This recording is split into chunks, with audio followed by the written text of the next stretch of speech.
Hello দর্শক বন্ধুরা, আসসালামু আলাইকুম। সবাই কেমন আছেন? আশা করি যে যেখান থেকে দেখছেন অনেক অনেক ভালো আছেন। দর্শক বন্ধুরা, আজকে ইন্ডিয়ান মার্কেটে টেকনো পোভা 5G এই ফোনটি অফিসিয়ালি লঞ্চ হয়েছে। ইন্ডিয়ান মার্কেটে এই ফোনটি একটি ভেরিয়েন্টে লঞ্চ হয়েছে, 8GB র্যাম, 128GB রোম। আর ইন্ডিয়ান মার্কেটে এই ফোনটির প্রাইস রাখা হয়েছে 19,999 রুপি বা 20,000 রুপি। আর ফোনটি কিন্তু বাংলাদেশের মার্কেটে খুবই তাড়াতাড়ি চলে আসছে। এই ফোনটির স্পেশালিটি হচ্ছে এই ফোনে থাকছে মিডিয়াটেক ডায়মেনসিটি 900 5G চিপসেট এবং এছাড়াও থাকছে 50 মেগাপিক্সেলের ক্যামেরা এবং আরও থাকছে 6000 mAh-এর একটি বিশাল বড় ব্যাটারি। সো সব কিছু মিলেই ফোনটি আসলে কেমন হবে। আর ফোনটি যেহেতু ইন্ডিয়ান মার্কেটে লঞ্চ হয়েছে, সেহেতু এই ফোনটি আমরা বাংলাদেশি মার্কেটে কবে পাবো, আর এর প্রাইসই বা কেমন হতে পারে, এই সবগুলো প্রশ্নের উত্তর থাকবে আজকের এই ভিডিওতে। আশা করি পুরো ভিডিও জুড়ে আমাদের সাথে থাকবেন।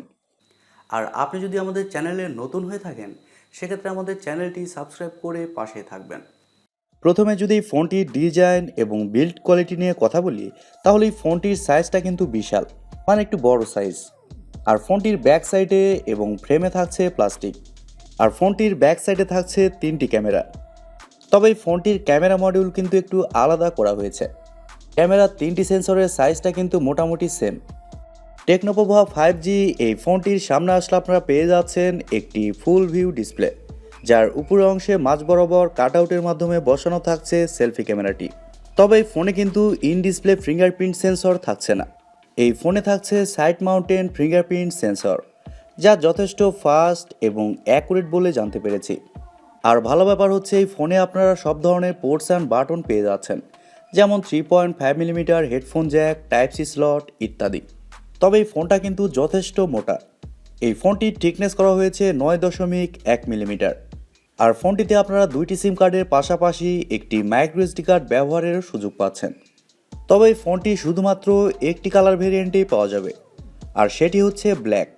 সো ওভারঅল সব কিছু মিলিয়ে এই ফোনটির ডিজাইন এবং বিল্ড কোয়ালিটি আপনাদের কাছে কেমন লেগেছে, কমেন্ট করে আপনাদের মূল্যবান মতামত অবশ্যই জানাবেন। আর আমার কাছে ওই ফোনটির ডিজাইন মোটামুটি ভালোই লেগেছে, তবে একেবারে যে খুব বেশি ভালো লেগেছে তা বলবো না, কারণ এই ফোনটির সাইজটা একটু বেশি বড়, আর আমার পার্সোনালি একটি ছোট সাইজের ফোন বেশি পছন্দ। এবারে যদি এই ফোনটির ডিসপ্লে নিয়ে কথা বলি, তাহলে এই ফোনে থাকছে বিশাল ডিসপ্লে, 6.9 ইঞ্চির একটি IPS LCD প্যানেল, যার রেজুলেশন হচ্ছে 1080x2460 পিক্সেল এবং আরও থাকছে 389 ppi ডেন্সিটি। তবে এই ডিসপ্লেতে 120 হার্টজের রিফ্রেশ রেট আপনারা পেয়ে যাচ্ছেন, যার কারণে ডিসপ্লের টাচ রেসপন্স কিন্তু খুবই ভালো হবে। আর ফুল এইচডি প্লাসের ডিসপ্লে হওয়ার কারণে ডিসপ্লেতে যে কোনো কন্টেন্ট প্লে করলে শার্পনেসের ঘাটতি খুব একটা ফিল করবেন না। তবে ডিসপ্লে যদি সুপার অ্যামোলেড বা অ্যামোলেড হতো, সেক্ষেত্রে কিন্তু বেশি ভালো হতো। আর ডিসপ্লের সাইজটাও কিন্তু আর একটু ছোট হলে বেশি ভালো হতো। তবে যারা ফোনে বেশি বেশি কন্টেন্ট প্লে করেন বা গেমিং করেন, তাদের জন্য এই ফোনটির ডিসপ্লে আবার বেস্ট হবে। ফোনটির সফটওয়্যার এবং পারফরমেন্স নিয়ে যদি কথা বলি, তাহলে এই ফোনে থাকছে অ্যান্ড্রয়েড 11, যার ব্যাকএন্ডে থাকছে iOS 8.0। আর আমি প্রথমেই বলেছি এই ফোনটিতে চিপসেট হিসেবে থাকছে মিডিয়াটেক ডায়মেনসিটি 900 5G, যা 6 ন্যানোমিটার আর্কিটেকচারে তৈরি করা একটি Octa-core প্রসেসর, এবং জিপিইউ হিসেবে থাকছে মালি G68 MC4। এই চিপসেটে আপনারা 11টি 5G ব্যান্ড পেয়ে যাচ্ছেন, যার কারণে সকল জায়গায় যখন 5G অ্যাভেলেবেল হবে, তখন কিন্তু এই ফোনটিতে বেটার কানেক্টিভিটি পেয়ে যাবেন। আর ফোনটির চিপসেট যেহেতু 6 ন্যানোমিটার আর্কিটেকচারে তৈরি করা, এর কারণে এই ফোনটিতে ব্যাটারি ব্যাকআপও কিন্তু খুবই ভালো পাবেন, আর ফোনটা কিন্তু খুব বেশি গরমও হবে না। আর মিডিয়াটেক ডায়মেনসিটি 900 5G এই চিপসেটটা কিন্তু যথেষ্ট পাওয়ারফুল। এর কারণে এই ফোনটিতে পাবজি বা ফ্রি ফায়ারের মতো গেমসগুলো আপনারা ইজিলি হাই সেটিংসে খেলতে পারবেন। গেমস খেলার সময় সেরকম কোনো ল্যাগ বা ফ্রেম ড্রপের দেখা পাবেন না, আর মাল্টিটাস্কিং বা অন্যান্য কাজ খুব সহজেই করতে পারবেন।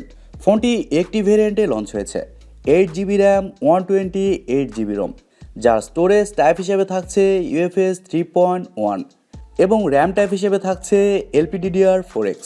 তবে আবারও বলছি, এই ফোনটিতে আপনারা মাইক্রো এসডি কার্ড ব্যবহারের সুযোগ সুবিধা পেয়ে যাচ্ছেন। ফোনটিতে এছাড়াও ওয়াইফাই, ব্লুটুথ, জিপিএস, এনএফসির মতো আরও অনেক ফিচার পেয়ে যাচ্ছেন, এবং ইউএসবিতে থাকছে USB টাইপ সি 2.0। এবার যদি ফোনটির ক্যামেরা নিয়ে কথা বলি, তাহলে এই ফোনটিতে কিন্তু 2টি সেন্সরই থাকছে কাজের। আর তাছাড়া বাকি একটি সেন্সর আমার মনে হয় খুব একটা কাজে আসবে না। ফোনটির ব্যাক ক্যামেরার মেন সেন্সর হিসেবে থাকছে 50 মেগাপিক্সেলের একটি ওয়াইড সেন্সর এবং সেকেন্ডে থাকছে একটি 2 মেগাপিক্সেলের সেন্সর। ব্যাক সাইডে কিন্তু আলট্রা ওয়াইড সেন্সর মিসিং। তবে আমার মনে হয় প্রাইস বিবেচনায় এই ফোনটিতে অবশ্যই একটি আলট্রা ওয়াইড সেন্সর থাকা প্রয়োজন ছিল। আপনারা কি বলেন?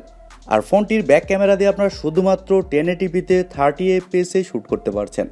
এখানে কিন্তু 4K অপশনটা থাকছে না। আর ব্যাক ক্যামেরার ফিচার হিসেবে থাকছে quad LED flash, HDR, panorama. আর ফোনটির সামনে আসলে আপনারা পেয়ে যাচ্ছেন 16 মেগাপিক্সেলের একটি ওয়াইড সেন্সর। তবে ভালো ব্যাপার হচ্ছে এই ফোনটির সেলফিতেও আপনারা ডুয়েল এলইডি ফ্ল্যাশের সাপোর্ট পেয়ে যাচ্ছেন, যার কারণে আপনারা লো লাইটেও ভালো ভালো সেলফি উঠাতে পারবেন। তবে সেলফি ক্যামেরা দিয়েও আপনারা শুধুমাত্র 1080pতে 30 fps শ্যুট করতে পারছেন। সেলফিতেও কিন্তু 4K অপশনটা থাকছে না। এক কথায় বলতে গেলে এই ফোনটি দিয়ে আপনারা 4Kতে শ্যুট করতে পারছেন না। ফটো কোয়ালিটির কথা বলতে গেলে এই ফোনটির ফটো কোয়ালিটি মোটামুটি ভালোই হবে, তবে একেবারে যে খুব বেশি ভালো হবে তাও না। এক কথায় বলতে গেলে ক্যামেরার জন্য এই ফোনটি খুব একটা ভালো হবে না। এবার যদি ফোনটির ব্যাটারি এবং চার্জার নিয়ে কথা বলি, তাহলে এই ফোনে থাকছে 6000 mAh একটি বিশাল ব্যাটারি। তবে এই ফোনটিকে চার্জ করার জন্য থাকছে শুধুমাত্র 18 ওয়াটের একটি চার্জার। চার্জারটা কিন্তু এখানে একটু বেশি ওয়াটের দেওয়া প্রয়োজন ছিল, যেহেতু ব্যাটারির সাইজটা একটু বেশি বড়। চার্জারটা কম ওয়াটের হওয়ার কারণে এই ফোনটিকে ফুল চার্জ করতে কিন্তু একটু ভালোই সময় লাগবে। তবে ফোনটিতে ব্যাটারি ব্যাকআপ কিন্তু খুবই ভালো পাওয়া যাবে, যেহেতু এই ফোনটির চিপসেট পাওয়ার এফিশিয়েন্ট। আর ফোনটিতে 6000 mAh ব্যাটারি থাকার কারণে এই ফোনটিতে আপনি এক চার্জে 1 থেকে 2 দিন ইজিলি ব্যাটারি ব্যাকআপ পেয়ে যাবেন।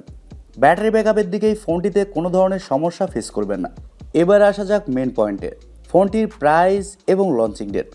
দর্শক বন্ধুরা, এই ফোনটি যেহেতু ইন্ডিয়ান মার্কেটে আজকেই লঞ্চ হয়েছে, সেহেতু এই ফোনটি কিন্তু বাংলাদেশের মার্কেটে 15 থেকে 20 দিনের মধ্যে আপনারা আনঅফিসিয়ালি পেয়ে যাবেন।